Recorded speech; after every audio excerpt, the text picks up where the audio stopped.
बदले की आग में बारूद उगल रहे हिजबुल्लाह ने अपनी पूरी ताकत झोंक दी है। इजराइल के खिलाफ लेबनान के हिजबुल्लाह ने सारे घोड़े खोल दिए हैं। हिजबुल्लाह चीफ नसरल्लाह ने इजराइल को शत विशत करने का एक प्लान बनाया है।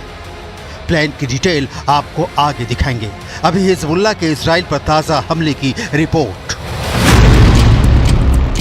नसरल्लाह ने तैयार किया इजराइल पर अटैक का प्लान नंबर 36। हिजबुल्लाह कमांडो को स्पेशल ऑपरेशन का ऑर्डर। 50,000 लड़ाकों को इजराइल बॉर्डर पर जाने का कटा परवाना। नसरल्लाह ने बेरूत के बीच चौराहे पर खाई इजराइल को नेस्तो नाबूद करने की कसम।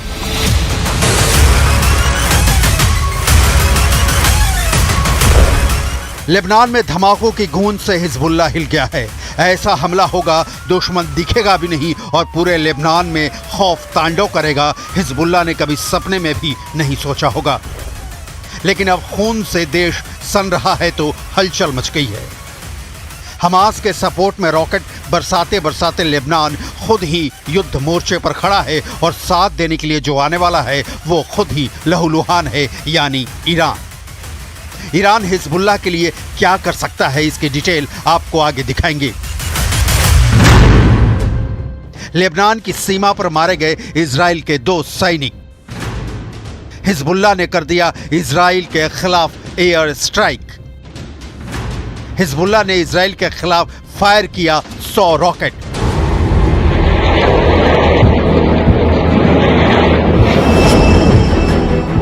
हिजबुल्लाह जख्मी हुए मारे गए अपने लड़ाकों की मौत के बाद अब क्या करने वाला है, ये सवाल इसलिए क्योंकि पूरी दुनिया इस आशंका में जी रही है कि क्या इजराइल लेबनान का युद्ध पक्का है। घोषित युद्ध के बहुत पहले हिजबुल्लाह और इजराइल के बीच मिसाइल और रॉकेटों का हमला कभी बंद नहीं हुआ। लेकिन इजराइल वाले साइबर अटैक के बाद लाउड एंड क्लियर हो चुका है कि नेतन्याहू के प्लान में जो 3H यानी हुथी, हमास और हिजबुल्लाह हैं, उनमें से हमास के बाद हिजबुल्लाह का नंबर आ गया है। हिजबुल्लाह नेता हसन नसरल्लाह ने कहा कि लेबनान और सीरिया में हिजबुल्लाह सदस्यों के खिलाफ पेजर और वॉकी टॉकी से किए गए हमले रेड लाइन को पार कर गए हैं। हिजबुल्लाह अब जवाबी कार्रवाई करेगा और फिलिस्तीनियों के समर्थन में इजराइल के खिलाफ अपनी लड़ाई में पीछे नहीं हटेगा।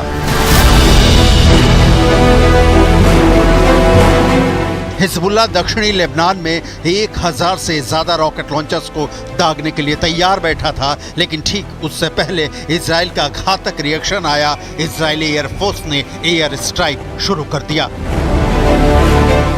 सवाल वही कि नसरल्लाह कैसे लेगा इजराइल से बदला, क्योंकि इजराइल कोई दाल भात का कौर नहीं है कि उठाया और गपक लिया। हिजबुल्लाह जैसे संगठनों से लड़ने के लिए इजराइल ने वर्षों से संसाधन जुटा रखे हैं, हथियारों का जखीरा जमा कर रखा है। लिहाजा ये समझना बहुत जरूरी है कि इजराइल लेबनान के बीच का शक्ति संतुलन क्या है। हिजबुल्लाह चीफ नसरल्लाह ने धमकी दी है कि ना मैं समय बताऊंगा, ना तरीका, ना ही जगह।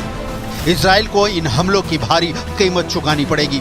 इन हमलों से हिजबुल्लाह के लड़ाके डरने वाले नहीं है। हम अपनी मुहिम जारी रखेंगे। इसके बाद इजराइल ने कोई कोर कसर नहीं छोड़ी। फाइटर जेट्स को स्क्रैम्बल किया और लेबनान की धरती पर आग बरसा दी।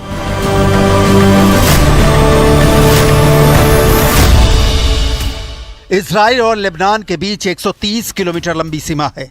इजराइल का उत्तरी इलाका और लेबनान का दक्षिणी इलाका। इस सीमा को ब्लू लाइन कहते हैं। ग्लोबल फायर पावर में शामिल 145 देशों की सूची में लेबनान किसी भी तरह से इजराइल के टक्कर में नहीं है।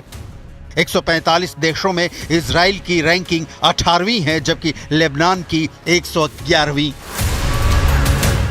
कहीं कोई समानता नहीं है। हिजबुल्लाह का तो अपने देश लेबनान पर ही पूरा आधिपत्य नहीं है। लिहाजा लड़ाई छिड़ी तो हिजबुल्लाह के हिस्से में क्या आएगा ये बता पाना मुश्किल है, क्योंकि हिजबुल्लाह के पास जो है वो ईरान का दिया है और ईरान का हाल तो इजराइल ने ये करके छोड़ा है कि उसके घर में घुसकर हमास चीफ इस्माइल हानिया को मौत के घाट उतार दिया। ईरान देखता रह गया। ईरान के राष्ट्रपति बता रहे हैं कि इजराइल हमले में क्यों हो रहा है कामयाब। सुनिए।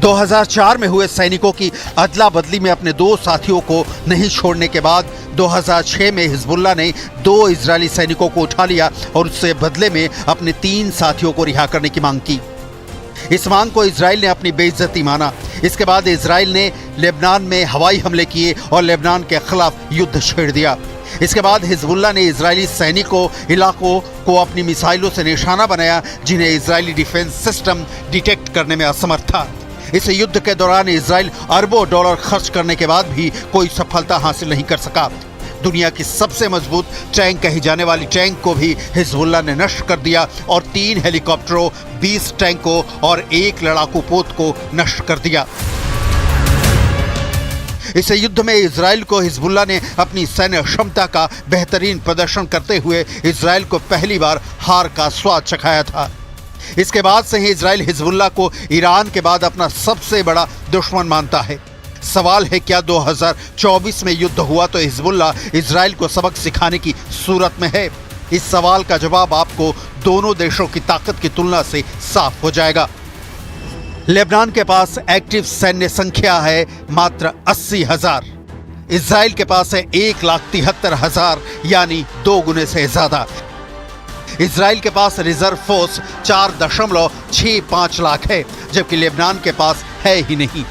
इजराइल के पास 80,000 जवानों की पैरामिलिट्री फोर्स है जबकि लेबनान के पास सिर्फ 25,000 जवानों वाली पैरामिलिट्री फोर्स है। इजराइल के पास 601 एयरक्राफ्ट हैं जबकि लेबनान के पास सिर्फ 78। इजराइल के पास 241 फाइटर एयरक्राफ्ट हैं जबकि लेबनान के पास एक भी नहीं। इजराइल के पास 32 डेडिकेटेड अटैक एयरक्राफ्ट हैं, वहीं लेबनान के पास सिर्फ 9 हैं। इजराइल के पास ट्रांसपोर्ट एयरक्राफ्ट 86 हैं जबकि लेबनान के पास एक भी नहीं। इजराइल के पास 126 हेलीकॉप्टर्स हैं, लेबनान के पास सिर्फ 60। इजराइल के पास 2,200 टैंक्स हैं, लेबनान के पास सिर्फ 361। इजराइल के पास 300 मोबाइल रॉकेट प्रोजेक्टर्स हैं, लेबनान के पास सिर्फ 30। नौसेना में जहाज़ों और युद्धपोतों के मामले में लेबनान इजराइल से आगे है। इजराइल के पास 67 जहाज़ हैं जबकि लेबनान के पास इससे 19 ज़्यादा यानी 86 जंगी जहाज़ों का बेड़ा है। इजराइल के पास 56,290 आर्म्ड व्हीकल हैं, लेबनान के पास 9,864 बख्तरबंद वाहन हैं। इजराइल के पास 48 एयरपोर्ट्स हैं जबकि लेबनान के पास सिर्फ 8 ही हैं। इजराइल के पास 5 बंदरगाह हैं जबकि लेबनान के पास सिर्फ 2। इतनी लंबी चौड़ी संख्या बताने के पीछे का मकसद है कि एकदम क्लियर तौर पर समझा जा सके कि कौन किस पर भारी है। लेकिन 2006 के जंग के दौरान भी इजराइल ताकत के प्रदर्शन में लेबनान पर भारी था जब नतीजा इजराइल के पक्ष में नहीं निकला। इस वक्त हिजबुल्लाह मध्य पूर्व की सबसे मजबूत और प्रशिक्षित सेनाओं में से एक है और इजराइल चारों ओर से शत्रुओं से घिरा देश है। नेतन्याहू की दिमाग में यह भी साफ है कि 2006 के बाद हिजबुल्लाह से बदला पूरा करने का यही वक्त है, लेकिन इस बदले की चाहत में दोनों ओर से होने वाली मौतों की तादाद कितनी होगी ये बता पाना मुश्किल है। लेबनान में 17-18 सितंबर को पेजर और वॉकी टाकी में धमाके हुए थे। इनमें 37 लोगों की मौत हो गई थी और 2,300 से ज्यादा लोग घायल हुए थे। हिजबुल्लाह ने इन हमलों के लिए इजराइल को जिम्मेदार ठहराया है।